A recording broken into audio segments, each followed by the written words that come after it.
బ్యాంకర్లు దూరదృష్టితో దీర్ఘదృష్టితో ఆలోచించి ప్రణాళికలు సిద్ధం చేసుకుని డిప్యూటీ సీఎం భట్టి విక్రమార్క తుమ్మల తెలిపారు. ప్రజాభవన్లో జరిగిన బ్యాంకర్స్ సమావేశంలో ఆయన పాల్గొన్నారు. రీజనల్ రింగ్ రోడ్డు నిర్మాణానికి అనుమతులు వచ్చాయని, త్వరలోనే టెండర్లు పిలుస్తామని ఆయన తెలిపారు.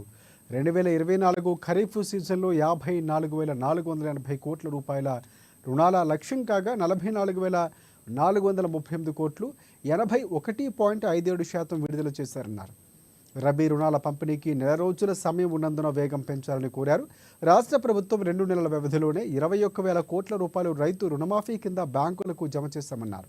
పారిశ్రామికవేత్తలుగా తీర్చిదిద్దేందుకు ప్రతి సంవత్సరం 20,000 కోట్ల రూపాయలు వడ్డీ లేని రుణాలు ఇస్తుందని డిప్యూటీ సీఎం భట్టి విక్రమార్క తెలిపారు. రాబోయే 5 ఏళ్లలో 1 కోటి మంది మహిళలను కోటీశ్వరులు చేయటమే ప్రజాప్రభుత్వం లక్ష్యమని ఆయన తెలిపారు. స్వయంగా సహాయక సంఘాల సభ్యుల ద్వారా 1000 మెగావాట్ల సోలార్ పవర్ ఉత్పత్తికి వారితో రాష్ట్ర ప్రభుత్వం ఒప్పందం చేసుకుందన్నారు.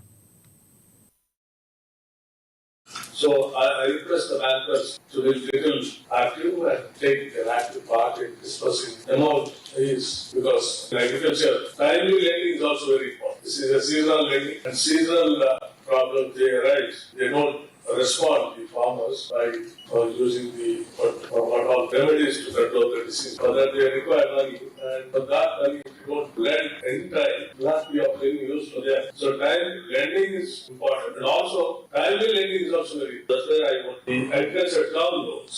Now our agriculture minister, he has been talking about the mechanization of it.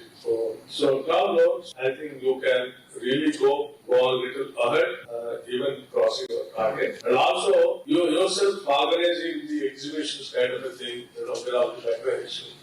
This is used for the agriculture purpose.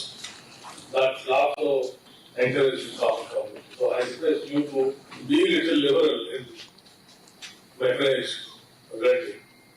కనీసం ఇప్పటికైనా ఇచ్చే ప్రయత్నం చేస్తున్నారా? దానివల్ల ఏమవుతుందంటే ప్రజలలో మన మీద విశ్వాసం పోతుంది.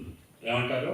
ప్రభుత్వాల మీద కాదు, బ్యాంకర్స్ మీద కూడా విశ్వాసం పోతే ఆ ఇన్స్టిట్యూషన్స్ యొక్క క్రెడిబిలిటీ భవిష్యత్తుకే నష్టం. నేను గతంలో కూడా చెప్పాను, మీరు ఇచ్చినటువంటి అప్పుల మీద మీకు అజమాయిషీ లేదు, మీ పర్యవేక్షణ లేదు.